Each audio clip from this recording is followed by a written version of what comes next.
Una cadete denuncia haber sido torturada en la escuela de policía. La mujer habría sido sometida a un castigo que le provocó un desmayo y cuando recobró la conciencia asegura que estuvo con otras prendas de vestir. Estar semidesnudos en posición de trípode, recibir golpes, insultos o permanecer varias horas bajo el agua son algunos de los castigos que esta joven denuncia ocurrían al interior de la escuela de policía. Ella lo vivió en carne propia cuando su brigadier la noche del sábado 3 de abril del 2021 la obligó a permanecer varias horas bajo el agua hasta que la cadete Melanie Abril perdió el conocimiento. Hasta el día de hoy yo no tengo conocimiento de lo que me pasó esa noche, porque incluso me habían cambiado de ropa, me desnudaron y me pusieron una ropa que no era mía. Yo al siguiente día, entre que estuve bien o estuve medio más o menos, tuve que estar preguntando de quién era la chompa que yo estaba puesta, el pantalón que yo estaba puesta.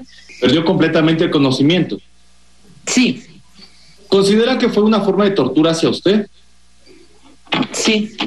Al respecto, el Código Orgánico Integral Penal señala como tortura cuando a una persona la someten a condiciones o métodos que anulen su personalidad o disminuyan su capacidad física o mental, aun cuando no causen dolor o sufrimiento físico o psicológico. En su caso, su desmayo le afectó a su sistema nervioso, ocasionando daños de movilidad en el brazo derecho y mucho más. Me dijeron que yo tenía un coágulo en la cabeza, que yo había sufrido un golpe. A todo el maltrato que sufrí me había dado un episodio de ansiedad.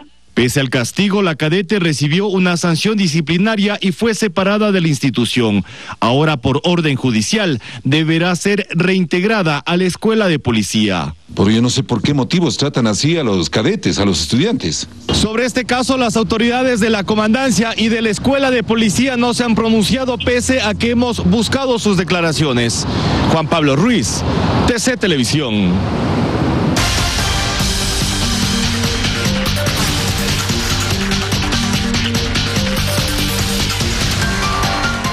El Ministerio de Gobierno presentó a la Corte Constitucional 2 preguntas para la consulta popular que tiene relación con la designación de las autoridades por parte del Consejo de Participación Ciudadana.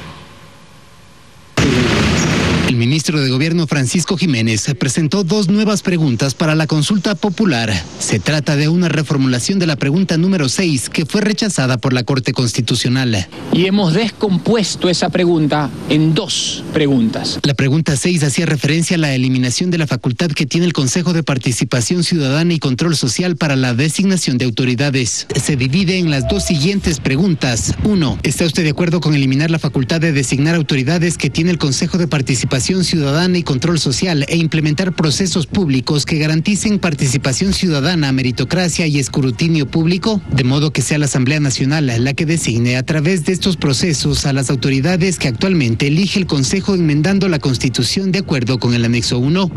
2. ¿Está usted de acuerdo con modificar el proceso de designación de los miembros del Consejo de Participación Ciudadana y Control Social para que sean elegidos, o sea, los consejeros, mediante un proceso que garantice participación ciudadana, meritocracia, escrutinio público, llevado a cabo por la Asamblea Nacional y enmendando así la Constitución de acuerdo con el anexo 2. Con respecto a la pregunta número 1, que consultaba al pueblo si estaría de acuerdo con el apoyo de las Fuerzas Armadas a la Policía Nacional en el control del crimen organizado, el ministro de Gobierno señaló que ya no insistirán mediante una enmienda constitucional, pero sí incorporarán el tema en la consulta popular. La estamos revisando en relación con el banco de preguntas que aún nos queda para saber si algunos aspectos de esa pregunta podemos hacerlo a través del esquema de consulta popular. Por lo tanto, es algo que todavía está bajo análisis. Además, Jiménez señaló que se presentarán 2 o 3 preguntas complementarias que se incorporarán posteriormente a la consulta popular. Tienen siempre como eje la preocupación en materia de seguridad, sobre todo ahora que la pregunta de Fuerzas Armadas pues no fue aprobada desde el punto de vista de la enmienda constitucional.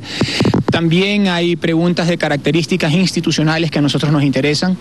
Se ha discutido bastante sobre el tema de la elección de asambleístas en segunda vuelta. Esa es una definición que estaremos tomando en los próximos días. El gobierno espera que la consulta se desarrolle antes de las elecciones seccionales de febrero de 2023, donde se elegirán a prefectos, alcaldes y otras autoridades seccionales para que tenga mayor independencia.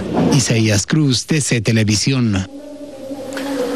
Mientras tanto, el contenido de la ley de comunicación generó un intenso debate en el legislativo. Los cambios propuestos desde el Ejecutivo fueron apoyados por unas bancadas.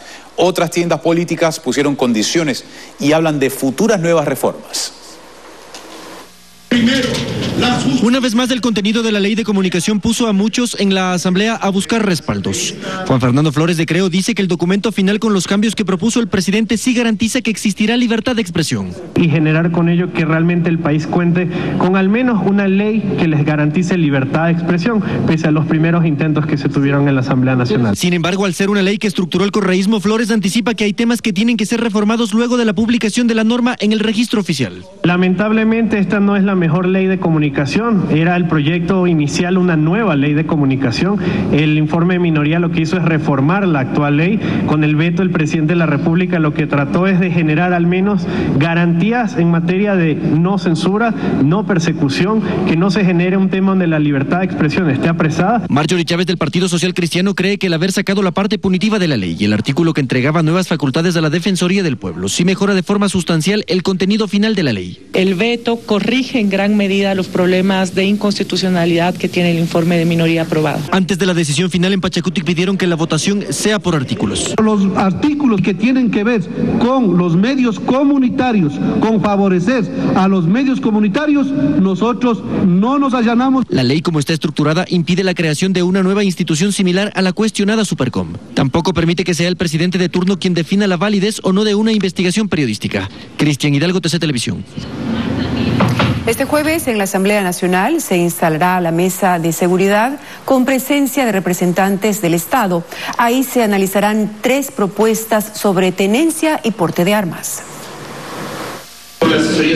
Aún no está claro si en la Asamblea Nacional apuntan a la tenencia o al porte de armas. Lo único cierto es que la discusión llegó al Parlamento y este miércoles se intensificará porque representantes de las funciones del Estado se sentarán a dialogar sobre seguridad. 3 propuestas sobre eso están en la legislatura.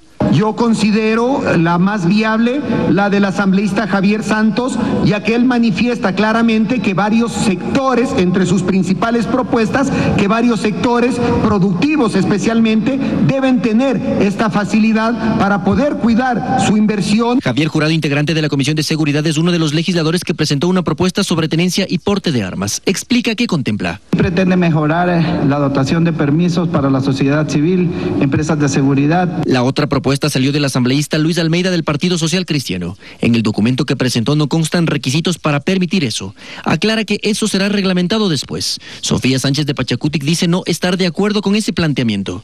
El país no está preparado para eso, puede eso incrementar todavía aún muertes. Aunque aún no hay luces sobre si los asambleístas se centrarán en la tenencia o porte de armas, en el partido de gobierno dicen que esa propuesta bien estructurada sí podría ser viable. Estamos de acuerdo de que se tiene que analizar profundamente, entendiendo que la patente de corso en este momento está en la cancha de los delincuentes. Ellos no necesitan permiso, no necesitan preguntarle a nadie, no necesitan ni siquiera una tienda autorizada para comprar el armamento. A partir de este miércoles el tema tomará fuerza. La discusión se ampliará a otras funciones del Estado que buscarán acuerdos en materia de seguridad.